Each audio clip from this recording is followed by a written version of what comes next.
Bon, on est dans le vidéo 3.2, alors nous allons poursuivre, mais juste avant de poursuivre, je voudrais dire que, bon, il y a deux grandes façons de faire de la musique, soit en s'enregistrant, c'est-à-dire on enregistre pour de vrai notre voix ou un musicien qui joue de la guitare, du piano avec des micros, etc., mais ce n'est pas ce que nous abordons pour l'instant, on va voir ça plus tard. Pour l'instant, on aborde la composition avec des samples et des instruments virtuels.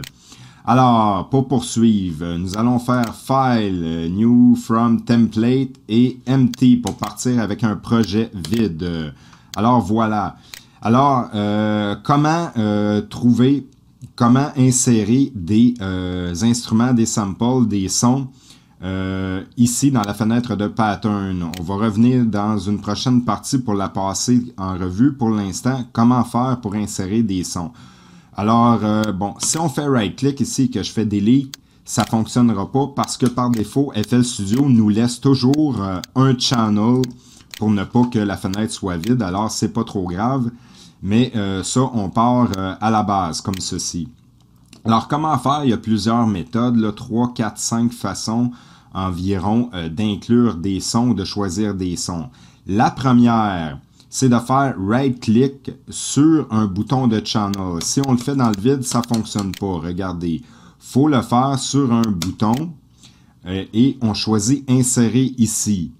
Alors, ce que nous avons ici, et là, comme je l'ai mentionné dans le premier vidéo, j'ai une version sans plugin extérieur, une version de base de FL Studio. Bon, moi je l'ai acheté, donc elle vient avec des plugins. La majorité des plugins, je crois, il n'y en a que 1, 2 ou 3 que je n'ai pas acheté, mais ce sont tous des sons, des instruments, des plugins qui sont inclus avec le logiciel FL Studio. Pour l'instant, j'ai rien installé en plus pour que ce soit pas trop complexe à suivre pour ceux qui débutent complètement. Alors, on peut choisir ici parmi des types de channel. Alors, il y a des instruments, par exemple, je peux choisir ici, bon, au début, on ne les connaît pas, on les essaye. Par exemple, une basse. Alors ça, c'est un moyen. Et avec la fenêtre qui s'ouvre, il y a toujours une autre fenêtre ici qui s'ouvre, qui est la fenêtre des paramètres du channel en question. Et cette fenêtre de paramètres contient toujours dans le premier onglet l'instrument en question. Comme ici, l'instrument est à l'intérieur de la fenêtre, mais ça peut arriver très souvent parce que l'instrument comporte plusieurs paramètres et est plus gros, que l'instrument se retrouve à l'extérieur de la fenêtre. Comme par exemple, si je prends par exemple le Citrus comme ceci, regardez, un channel de type Citrus est ouvert, c'est un synthétiseur virtuel. Alors lorsque je clique sur le bouton ici, la fenêtre des paramètres du channel ici correspond, il ne peut pas se mélanger, on voit le nom, Citrus, Citrus. Et dans le premier onglet, celui-ci, c'est l'instrument qui est inclus, si on veut, dans le channel. Il faut bien comprendre que on utilise le mot channel de façon générale pour dénommer tout type d'instrument qu'on place dans la fenêtre de pattern, mais qu'un channel peut être un channel qui contient des échantillons sonores. Bon, lui ici, il est vide, on va voir plus tard, ou des instruments virtuels, comme ici, une basse. Et pour entendre le son, on peut cliquer soit sur le piano. Si on ne le trouve pas, des fois, on joue avec les onglets ici. Et voilà. Parfois, l'instrument est inclus dans la fenêtre. Parfois, il est à l'extérieur, comme ici. Alors, bon, la première façon, c'était de faire un right-click et d'aller choisir Insert ici pour choisir. Une autre façon qu'on peut faire, c'est d'aller dans View et de faire Plugin Picker. Et voilà, ça nous ouvre une fenêtre. Et à gauche, ici, on peut voir, ce sont les générateurs. Ce sont, autrement dit, des synthétiseurs virtuels qui nous permettent de faire des sons. Et c'est ce qu'on peut ouvrir dans la fenêtre de Pattern. À droite, ce sont des effets. Ça va servir pour la table de mixage que nous allons voir plus tard. Alors, comment faire? Par exemple, si je voudrais un son de piano, on en voit un ici. Je peux simplement cliquer, holder, bouger. Et là, si je le place dans le vide gris ici, ça va m'ajouter ce piano. Par contre, si je le reprends, je peux aussi remplacer un channel déjà existant. Comme par exemple, je veux remplacer cette base, je le lâche sur le bouton de la base. Et voilà, il a été remplacé. Alors, vous comprenez, c'est une autre méthode avec le plugin Picker. Une troisième façon pour des instruments, c'est d'aller ici dans le browser et d'aller dans l'onglet Plugin Database qui contient, nous allons choisir générateur. Les effets, ça correspond pour la table de mixage que nous allons voir plus tard. Alors, nous choisissons générateur qui se trouve à être des synthétiseurs virtuels. Alors, on peut choisir, il y a plusieurs types ici.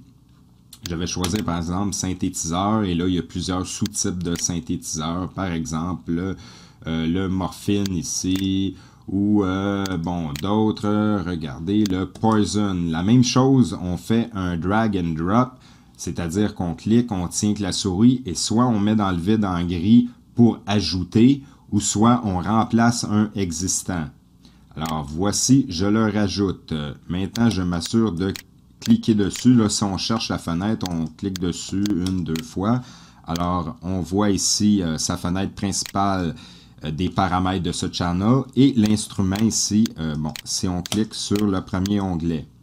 Et on peut tester les sons. Alors ça, c'était la troisième façon. Et on peut cliquer ici pour refermer le tout dans le browser. Ça, c'était la troisième façon. La quatrième façon, c'est ce qui concerne les samples, parce que dans le plugin Picker, comme ici, ce n'est que des instruments virtuels. Et aussi, tous les autres plugins qu'on peut s'acheter et ajouter à FL Studio vont apparaître ici. Pour sortir, je n'ai qu'à cliquer right-click, et voilà. Right-click dans le vide. La même chose ici, le plugin Database, ce sont dans le générateur des plugins et des instruments. Pour ce qui est des samples, on peut, si on a ouvert un channel sampler comme ici, par exemple, je fais right-click sur n'importe quel, lorsqu'on veut ouvrir avec la méthode du right-click, il faut cliquer sur un channel. Ça ne va pas nécessairement le remplacer, à moins qu'on choisisse Replace ici. Mais si on choisit Insert, il va être ajouté. Et si je choisis Sampler comme ici, je pourrais aller ouvrir avec le petit dossier ici dans le premier onglet n'importe quel échantillon sonore qui se trouve dans mon ordi. Ou ce qu'on peut faire aussi, c'est d'aller dans des dossiers qui contiennent des packs comme ici.